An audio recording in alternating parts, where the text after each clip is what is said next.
പാല വീണ്ടും കലങ്ങുകയാണ്. ഇപ്പോൾ കലങ്ങുന്നത് പെൺപോരിലാണ്. റോഷി അഗസ്റ്റിൻ വെറുതെയല്ല ജോസ് കെ മാണി മത്സരിക്കുമെന്ന് മൈക്ക് പിടിച്ച് വാങ്ങിച്ച് പറഞ്ഞത്.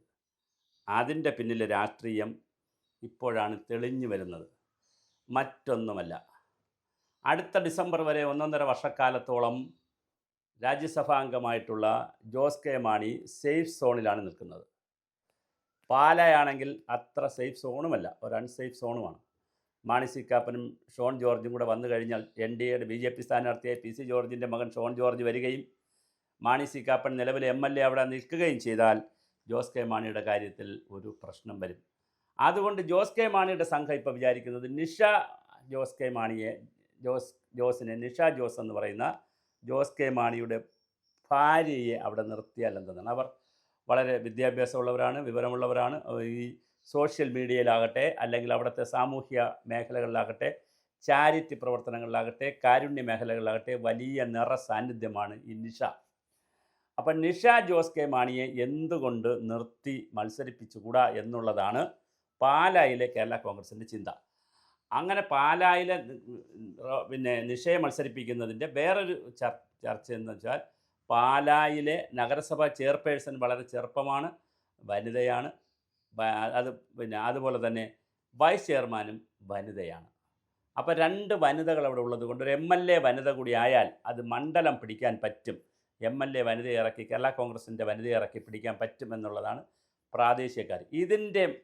ഇതിൻ്റെ അപകടം റോഷി നന്നായിട്ട് മനസ്സിലാക്കി. അപകടം മറ്റൊന്നുമല്ല, റോഷി ജയിക്കുകയും ഇടുക്കിയിൽ ജയിക്കുകയും നിഷ ജോസ് കെ മാണി പാലയിൽ ജയിക്കുകയും ഇടതുമുന്നണി വരികയും ചെയ്താൽ സ്വാഭാവികമായും റോഷിക്കിയുടെ മന്ത്രിസ്ഥാനം ഒരു പ്രാവശ്യം കിട്ടിയതുകൊണ്ട് രണ്ടാം സ്ഥാനം ഒരു വനിതയ്ക്ക് കൊടുക്കാം. ചരിത്രത്തിലാദ്യമായി കേരള കോൺഗ്രസിലെ വനിതയ്ക്ക് കൊടുക്കാം.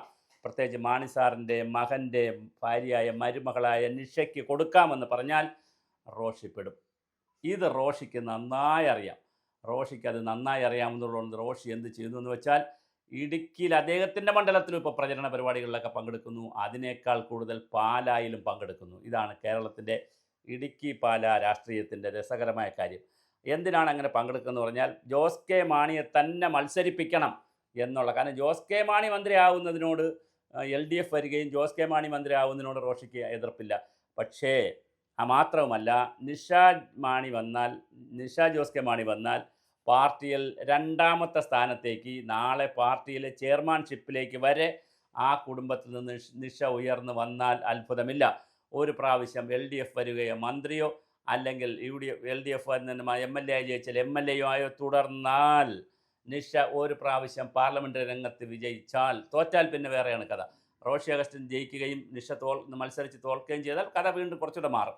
എന്നാലും അവർ പൊളിറ്റിക്കൽ രംഗത്തിൽ വരുന്നത് പാർട്ടിയിൽ പിടിമുറുക്കുമോ, വൈസ് ചെയർമാനായിട്ട് വരിക, ഭാവിയിൽ ചെയർമാനാവുക, അങ്ങനെ റോഷിയുടെ രണ്ടാം സ്ഥാനം പോകുമോ എന്നുള്ള ദീർഘവീക്ഷണത്തോടുള്ള എറിയാണ് റോഷി എറിഞ്ഞത്. പക്ഷേ ആ എറി അത്ര അങ്ങോട്ട് കൊണ്ടിട്ടില്ല. മാങ്ങ പകുതി അറ്റിട്ടുള്ളൂ, മൊത്തം അറ്റ് വീണിട്ടില്ല. ഇനിയും പകുതി നിൽക്കുന്നു. ആ പകുതിയിൽ പാലായിൽ നിഷ ജോസ് കെ മാണി മത്സരിക്കണം എന്നുള്ള ശക്തമായ സമ്മർദ്ദമാണ് അവിടുത്തെ പ്രാദേശിക പാർട്ടിക്കാർ ഉയർത്തുന്നത്. അവർ പറയുന്ന ന്യായം, നിഷ നിന്ന് കഴിഞ്ഞാൽ ജയിക്കാൻ സാധ്യതയുണ്ട്. കാരണം ജോസ് കെ മാണി മത്സരിച്ച് മാത്രമല്ല, 1.5 വർഷത്തോളം ഇനി MP സ്ഥാനം കിടക്കുകയല്ലേ. അപ്പോൾ 1.5 വർഷത്തോളം MP സ്ഥാനം കിടക്കുന്ന ഒരാൾ പെട്ടെന്ന് ഇവിടെ മത്സരിച്ച് ഇമേജ് കളയേണ്ട കാര്യമില്ല. അതുകൊണ്ട് തന്നെ അദ്ദേഹം MP ആയിട്ട് തന്നെ തുടരട്ടെ. ഇവിടെ നമുക്ക് നിശ്ചയം മത്സരിപ്പിച്ച്, അപ്പോൾ ഒരു വീട്ടിൽ നിന്ന് MP MLAയും ഒരു കുടുംബത്തിൽ നിന്ന് വരികയും മാണി സാറിൻ്റെ ആ ഫാമിലിയെ കുറച്ചുകൂടി ഉയർത്തി കാണിക്കാമെന്നുള്ള വളരെ രസകരമായ കൗതുകകരമായ ഒരു രാഷ്ട്രീയമാണ് പാലായിൽ നടക്കുന്നത്. പക്ഷേ ഷോൺ ജോർജും കൂടെ മത്സരിക്കുമ്പോൾ അതിൻ്റെ ചിത്രം മാറുകയാണ്. നിഷ തന്നെയാണ് സ്ഥാനാർത്ഥി എന്നുള്ള നിലയിൽ അവിടെ ചില പ്രചരണ പരിപാടികൾ ആരംഭിച്ചിട്ടുണ്ട്.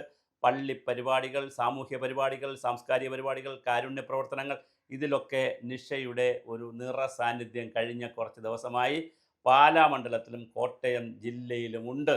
അതിൻ്റെ ഉത്തരം എന്ന് പറയുന്നത് കേരള കോൺഗ്രസ് ജോസ് കെ മാണിയുടെ പാർട്ടിക്ക്, അതായത് കേരള കോൺഗ്രസ് മാണി ഗ്രൂപ്പിന് കൂടി ഗുണകരമാകുന്ന രീതിയിലുള്ള ചില പ്രവർത്തനങ്ങളാണ് വളരെ ബോധപൂർവം അവിടെ സംഘടിപ്പിക്കുന്നതെന്നും അതിൽ നിഷ പങ്കെടുക്കുകയാണെന്നുമുള്ള വാർത്തകളാണ് അവിടെ നിന്ന് വന്നുകൊണ്ടിരിക്കുന്നത്. അപ്പോൾ ആ നിഷ ജോസ് കെ മാണിയെ പാലായിൽ മത്സരിപ്പിച്ച് ജയിപ്പിച്ച് LDF വരികയാണെങ്കിൽ മന്ത്രിയാക്കുക.